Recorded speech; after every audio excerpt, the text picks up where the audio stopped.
Welcome everyone to efficient and scalable Node.js applications for Oracle Database. I'm a product manager in the data access team for Oracle Database, meaning that I'm a general technical go-to person. I liaise between Oracle development groups, management, and you as our customers and users. Get to write code, write documentation, do presentations like this one, get to review feature project specifications and make sure that great technology reaches you and then obviously into your end users as well.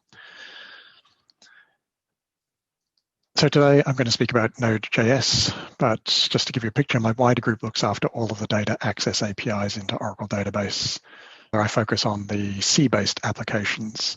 I spent a number of years looking after PHP itself and have worked with Python and Node more recently, and also we're starting to do a little bit of work with the Go driver. I should take a moment to thank all of the community contributors, community maintainers for Oracle Database drivers. The third-party drivers out there are excellent, and we really value their work as well for their particular languages.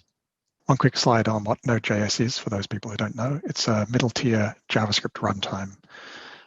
Various rationales are given for why people use it. A common one is that it allows one language to be used in the front tier and the website and the middle tier. Certainly has a large following, very large package ecosystem as well. So there's a lot of great technology you can pick up and use immediately. Node-oracledb is the Node.js module for accessing Oracle Database and times 10 database. It's open source, it's out there on GitHub. We track it, we maintain it, we test it. We see a large number of customers using it, and it's used for some very significant projects around the world. I'm not going to go into all of the details on this slide, but you can see it has an extensive feature set, everything from things you'd expect from SQL and PL/SQL execution right down to some of the high availability network encryption, some high-end features there, which you can certainly make use of in very simple ways. There's API and user guide documentation available, very good test suite out there. So to install Node-oracledb is a fairly standard Node.js installation. You need to get that from somewhere. You need to install some Oracle client libraries. It's a thick client driver. So if you don't have those, just get Oracle Instant Client, which is free from oracle.com. You then would want to create something like your package.json file and specify OracleDB as your dependency in there. And when you run your npm install, OracleDB will get installed automatically. And if you configured your library search path, then it will automatically find the Oracle client libraries that it needs to actually connect through to the database on whatever remote machine your database is running in. Obviously, then your application, just run npm start, will actually run an application for you. One quick slide, various styles of coding available for Node and Node-oracledb. Particularly the old school callbacks and the promises are supported. This is the newer async await model, much more efficient, much easier to understand, less error prone. Do recommend this. The async await kind of resolves down to promises anyway, so there's no real need to use promises at all anymore. Fairly standard Oracle model, get connection, execute a statement, and obviously just print some results back. You can see we're binding values in. There's a bind variable here, just passing whatever the emp ID was passed down through the function getEmployee. Always useful to close connections as well. So under the covers, we have our users making some network requests, perhaps some Angular application, other REST calls or GraphQL calls. Node-oracledb is in the middle tier. There's an application server or microservice, and then that makes calls into the database for accessing your data. Node-oracledb and the database can be on-premise or in the cloud. It's your choice of where you'd like to put it. The client libraries that I've talked about, some people complain about them, but they actually give you a lot of functionality out of the box, meaning we don't have to replicate that across all of our driver stack. Data access, all the performance, caching, high availability, such as transparent application continuity is all built into this library. Very important for Oracle that this library does a very efficient job, and we make full use of it in Node-oracledb. OracleNet itself, the network layer, is not a separate product. It's just how the Node-oracledb talks to the database. Provides a lot of the other functionality, the connectivity, failover, provides things like encryption. So if you look in the Node-oracledb doc, you'll see some notes about how to encrypt and checksum your your network traffic, but all of that's actually really handled by Oracle NetLayer, which is actually a separate product, and there's much more extensive documentation in the Oracle ecosphere for that. So I promised I'd talk a little bit about some of the new features in Node-oracledb 5, which came out this year. One of those is this init client lib and init Oracle client lib.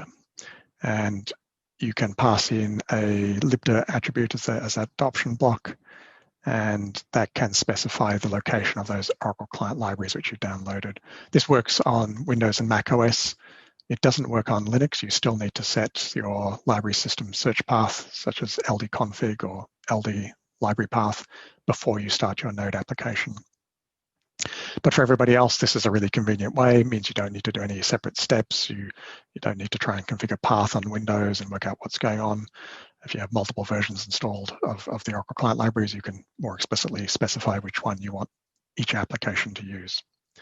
There are a couple of other options you can set there in the init Oracle client. There's config there I'll talk about later, and you can specify things like driver names and some error message URLs as well. Alternative for Mac OS users, I find this particularly useful, especially when I want to run the test suite, is just set up a post-install script in my package.json file, and with a symbolic link there just for this one client library into the Node modules directory, that npm root maps down to the Node modules directory, then I don't even need to do the init Oracle client call that I showed on the previous slide. I'm going to spend a little bit of time on connections. It's a hot topic. People are always trying to optimize connections and handling. So let's just get straight into it. We saw standalone connections on the previous slide. That's a standard open connection, closed connection.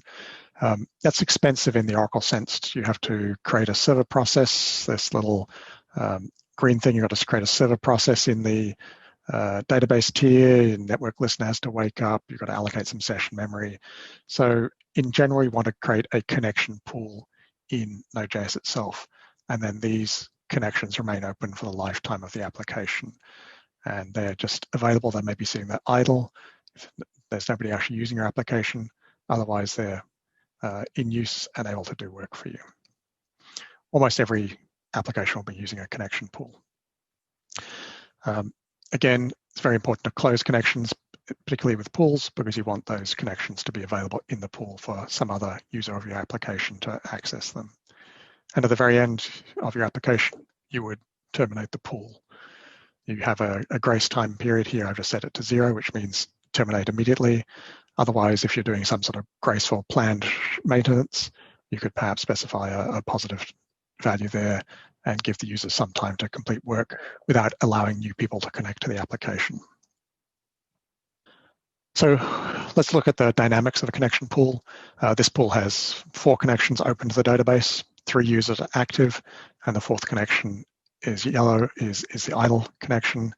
You've got standard pool parameters, min, max increments to change the growth rates of the pool if you want the pool to be dynamically sized. But one thing that Node-oracledb has, which a lot of our other drivers don't have, is this connection queue, and this is useful in the Node ecosphere. So this means when you get a bunch of other users, in this case, 4 other users are trying to use your application, but there are only 4 connections in the pool and they're all in use. Those 4 extra users are going to be put in the pool waiting for a connection to be available. Their get connection request is going to sit there hanging for whatever time it takes for a connection to become available. And if one isn't available within a certain time, the queue timeout parameter controls this, then the user will just get an application error, NJS 040. This queuing just lets the application be more resilient. Node can handle large numbers of users, and you don't want a sudden spike in users to cause a failure in your applications and errors to be returned to those users. They may be much more willing to just wait for a microsecond or 2 and actually get some work done rather than having to re-hit send on their terminal.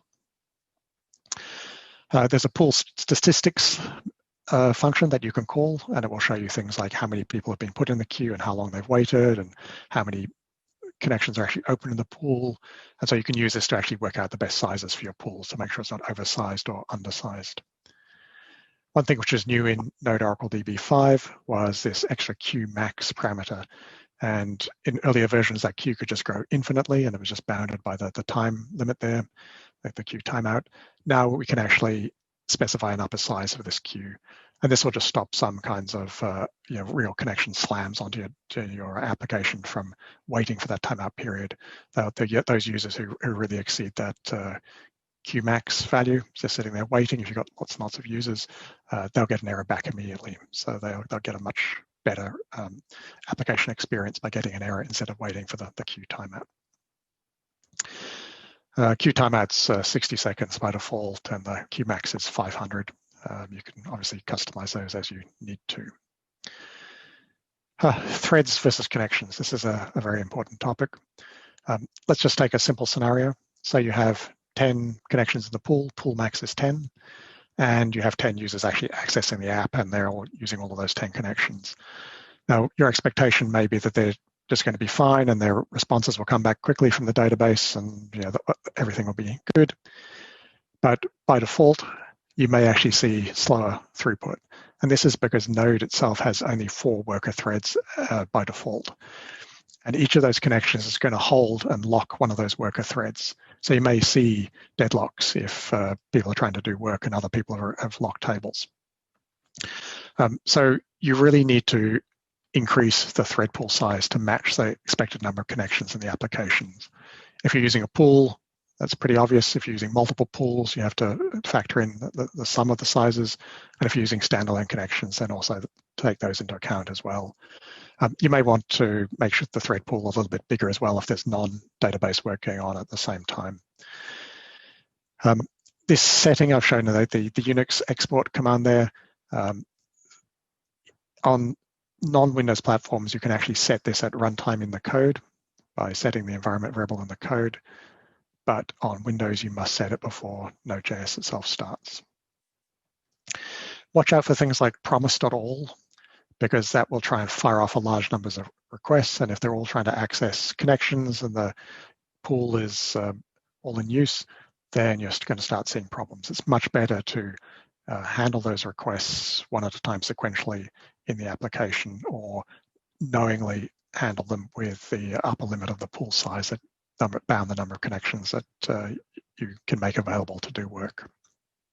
And one quick note there is that upper limit on the thread pool size, which therefore means really the upper limit on the connection pool size, has changed.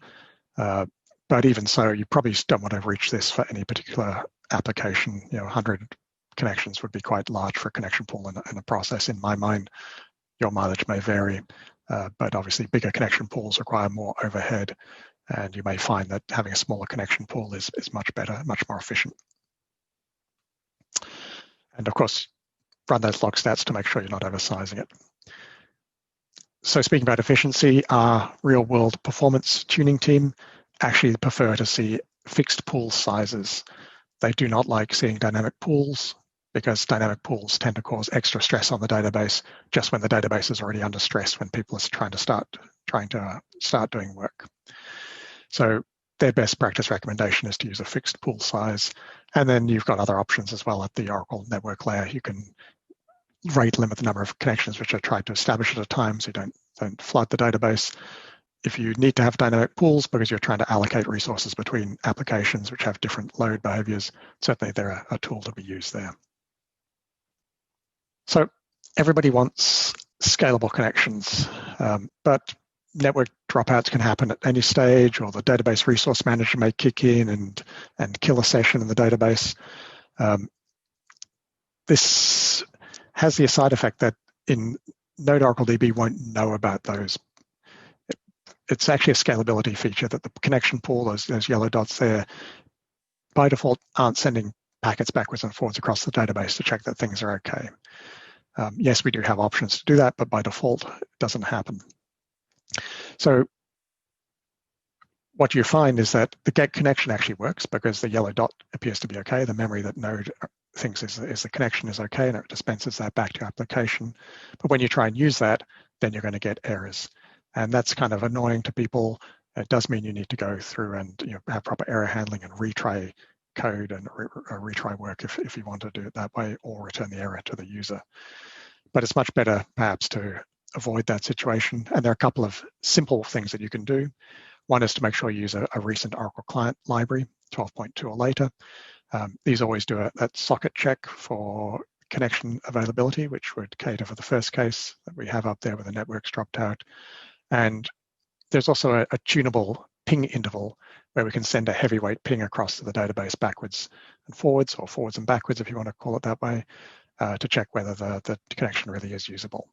Now that ping is heavyweight. It's going to impact scalability if you do it all the time. So we have this interval setting where it's not going to happen in every case.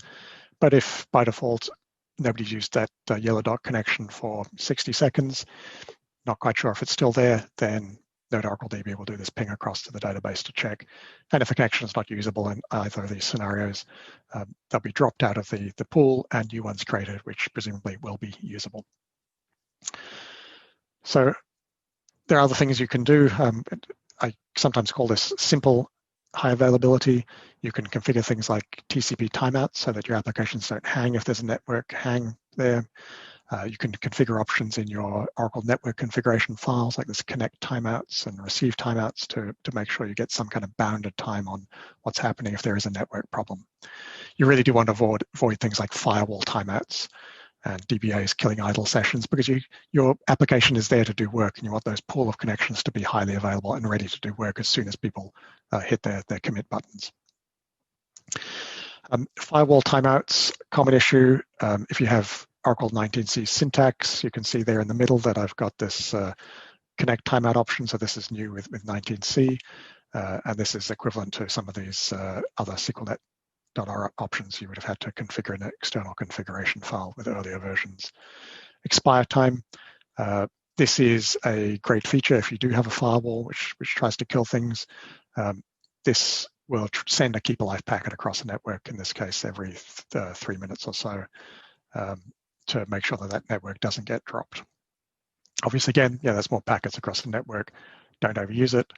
The general recommendation is to set the time there to about half of the kill time. For example, if you're running on SQL Azure Cloud connecting to the Oracle Cloud databases, Azure tends to kill things after about 4 minutes, so you might set expire time to 2.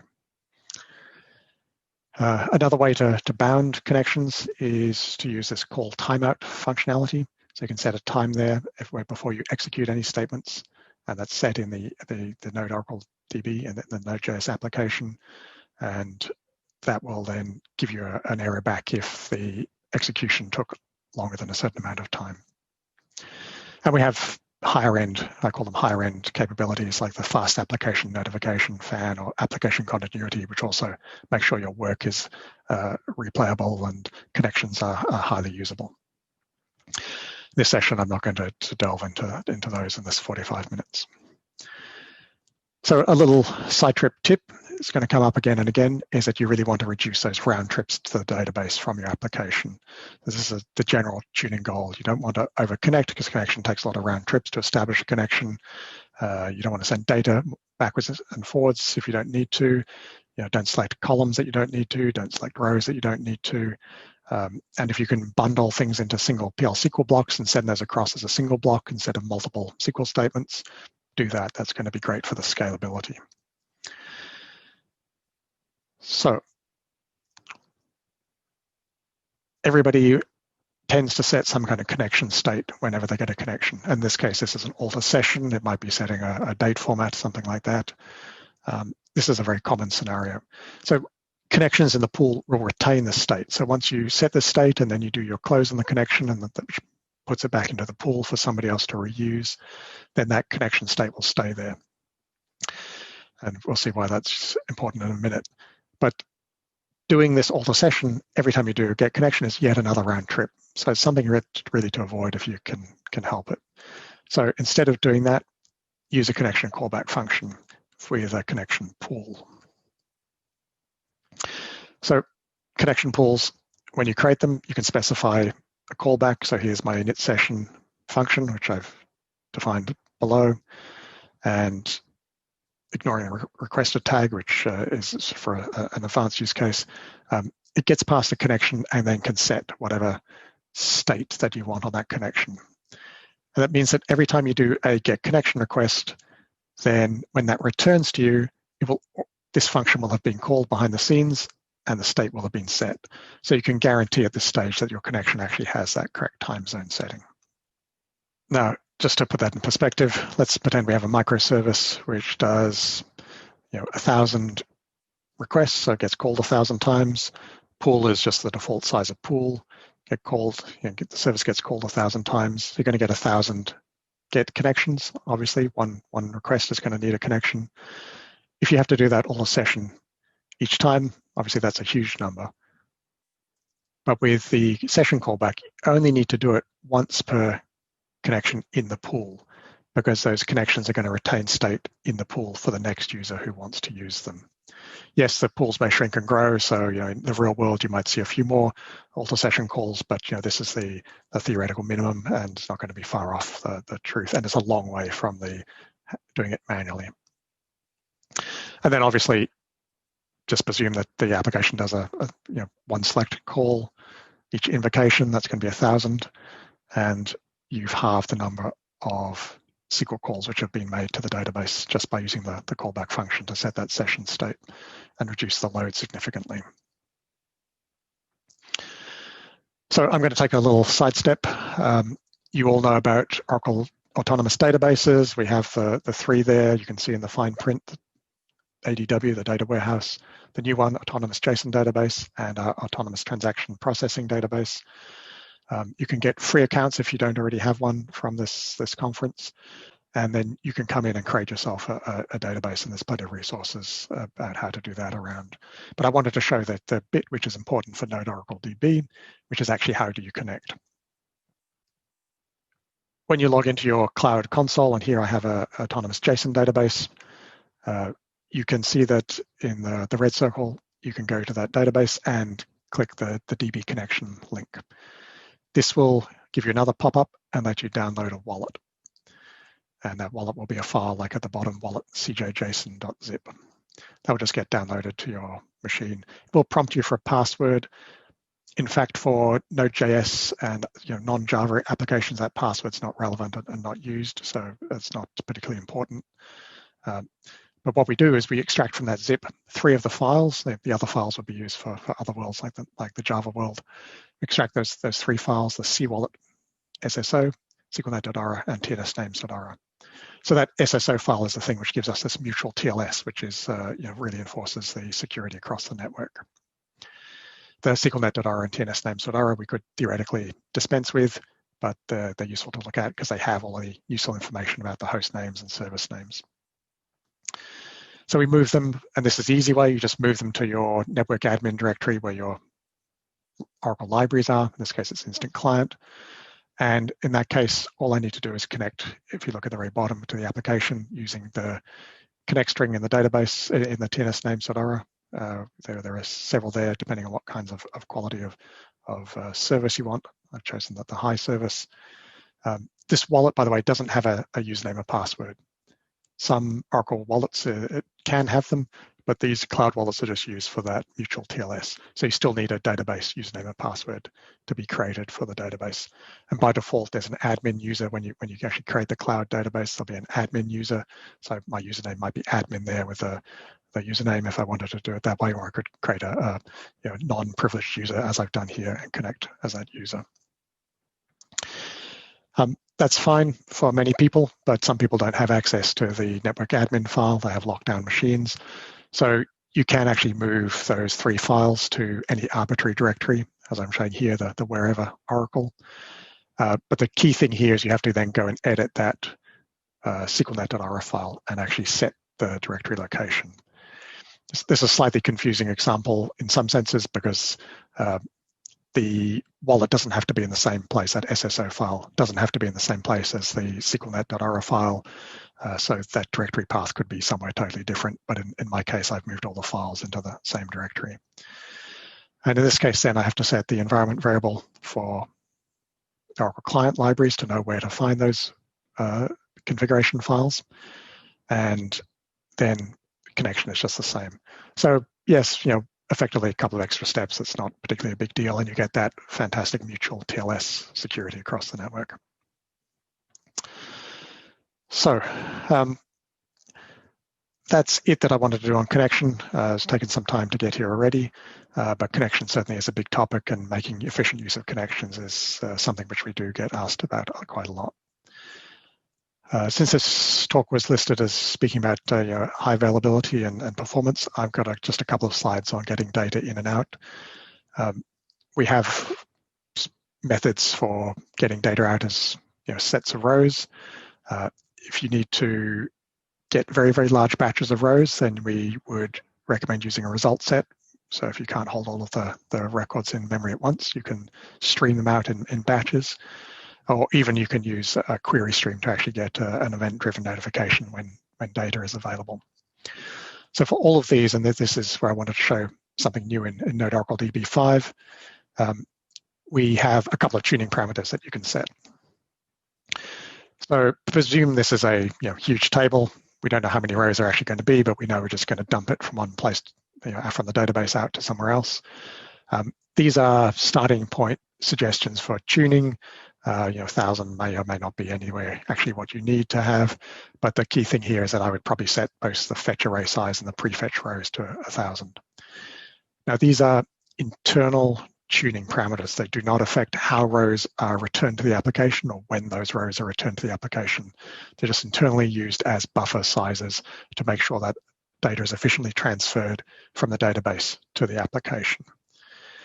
There are two tuning parameters for complex technical reasons to do with the fact we have Oracle client libraries and the way they work with separate execute calls to the database and versus the actual fetch to fetch data. And so the prefetch is saying when I send the execute the statement across, and instead of getting back an OK or fail, I actually want to get some data back at that point. And then later, if I have to go back and fetch more data, then the fetch array size plays a role there. So one little trick is to set prefetch rows to one more than the number of rows you're going to fetch, which obviously works only if you know how many rows you're going to fetch. And this is all about that round trip behavior that I spoke about before. You want to reduce the round trips. So by increasing these two values, you reduce the number of round trips across to the database. Obviously, you need more memory to hold that data, but if there's more efficiency. So trade-off between those two. But certainly for smaller fetches and the size, then you would set prefetch rows to be one more than the number of rows you're going to fetch.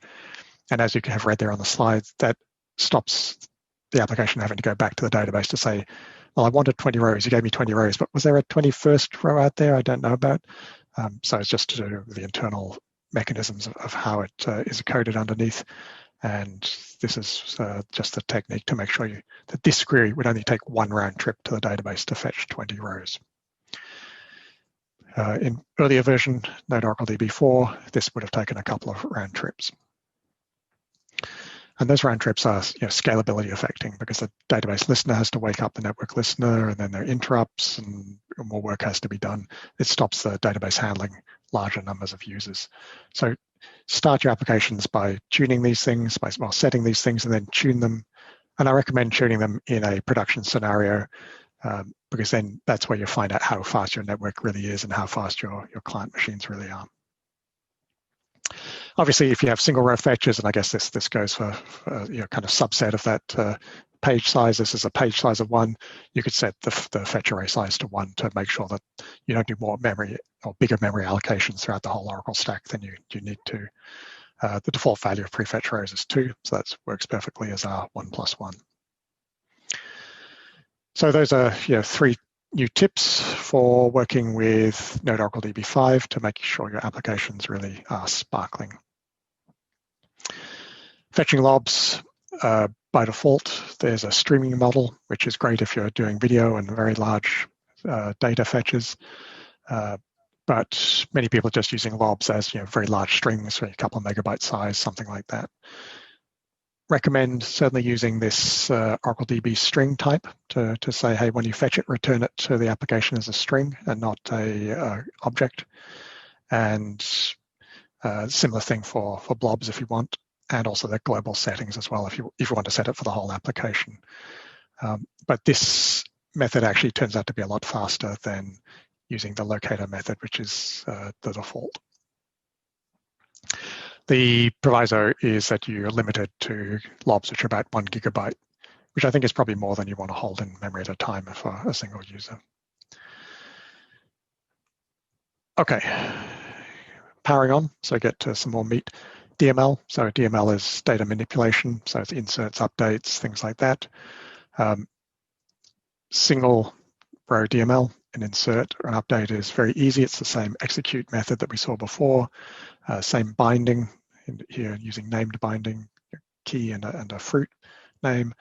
And what I really wanted to show here was the auto commit flag. So you can turn on auto commit if you like, but don't over auto commit. I mean, that's going to take a lot of database resources. And I saw a nice blog post recently of somebody who was testing this and the effect it had on the database side by committing unnecessarily. Just commit once at the end of all your records that you're manipulating, your end of your transaction. However, the auto commit is actually efficient. It's piggybacked with that execute call. And if you have to do an explicit commit call, connection.commit, then that's a second round trip to the database. So be aware of what's going on and try and make efficient use of auto commit where you can. If you're doing a sequence of inserts, you would turn on auto commit only for the last one. Now, array DML is going to be much more efficient. I've got a nice little graph coming up. This, as you can see, inserts 2 values, key 1, key 2, 2 kinds of fruit.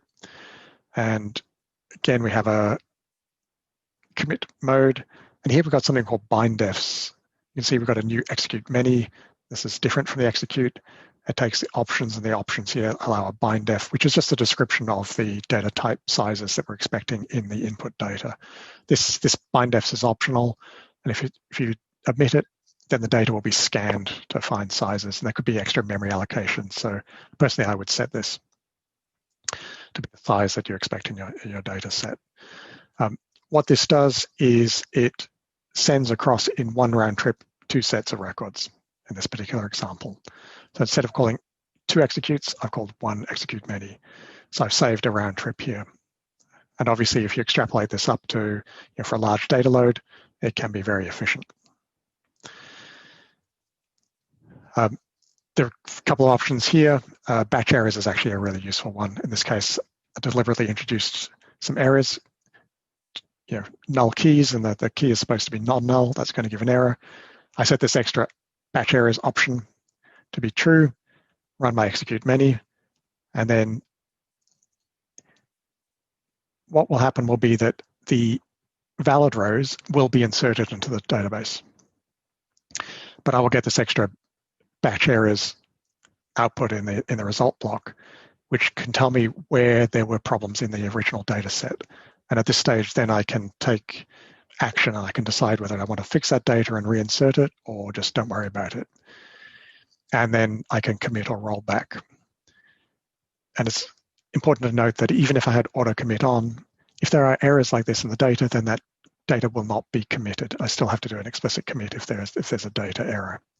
And that obviously stops partial data being committed if I really did want these 2 rows to be validated or corrected and then inserted. So batch error mode, great for large data inserts, executeMany, really stunning. And you can see here just one little graph. Your mileage may vary, as it says there, YMMV. This compares looping over execute with executeMany for different numbers of rows. The data set there is, the results there are in the gray box in the middle, and the graph shows you that your executeMany is really, really much faster than trying to do a loop over multiple executes. So I have a few minutes left, and I just wanted to jump into SODA. We spoke a little bit earlier about the autonomous JSON database. That really is a great way to access Oracle's great JSON functionality, which has been coming out for a long time now. Oracle introduced SQL JSON. It's now an open standard. We have this simple Oracle document access model, which by default works with JSON. And you as developers love JSON because it supports dynamic schemas, makes schema changes easy. The Oracle autonomous JSON database is very, very cheap. But the JSON features, the SOTA features, are available in the other databases as well if you want. And obviously, if you've got the always free instance, then you're not going to get charged at all anyway, if you just want to go and kick the tires on this. So SOTA, it's a set of NoSQL style APIs. It's available in a bunch of languages, so we've made it widely available. It's as query by example, obviously uses kind of document storage. It's all backed by Oracle's relational technology underneath, but you don't need to know about that. I mean, you can go and query the underlying tables if you want to do some fantastic analytics, because Oracle does great query relational analytics, but you don't need to know about that. From the application point of view, you can just deal with things as if it's just a JSON document. SOTA, by the way, doesn't just work with JSON, but by default, that's where it's used. So we have a few classes in Node-oracledb. You can see effectively we have a set of documents as a collection. You can think of that as a table if you want to map it into your mind. And then a SOTA document would be like a row out of that table. Cursors, yes, let you iterate if you've got numbers of documents you want to iterate over. And we have a kind of operation query builder to start doing some filtering to narrow down the data set that you're going to work with. So how do you use these in Node-oracledb? Well, you need a grant, SOTA app, and actually you need a create table grant as well. As I mentioned, it's all backed by tables underneath. And then get our connection, no surprises there. We do our get database. At the moment, that's pretty much a sort of no op, just a placeholder. Lets us be consistent with the other database drivers out there, room for enhancements in future. And then we can create a collection. And once we have that collection, then we can start doing things such as insert. So here we're just taking a straight JavaScript object and inserting it into that collection using the await syntax as we showed before for the async await model. If you do an insert one and get, then you're going to get some content. You're going to get the document back as well. You're actually not going to get the full document. You're not going to get the document content, and that's kind of for performance reasons. I mean, you know what that content was anyway because you just inserted it, but you can get some of the extra automatically created metadata, such as the key, which has come back. We have extra ways to create these documents. You can create them from objects, buffers, JSON strings, and this one I'm just showing that if I was using a non-default key, if I was trying to create the key myself, I'd set the metadata on the collection to say that I wanted to create my own keys. Then I'd have to create the documents before I actually did the insert. Replace one and get also exist if you want to do your kind of update model. Now, the SOTA team and us in the driver team have had lots of discussions about whether auto commit is good or bad. We don't like extra commits, but the SOTA team tend to think that most users of SOTA will just be dealing with single documents. Therefore, auto commit is probably going to be the easiest for people to use.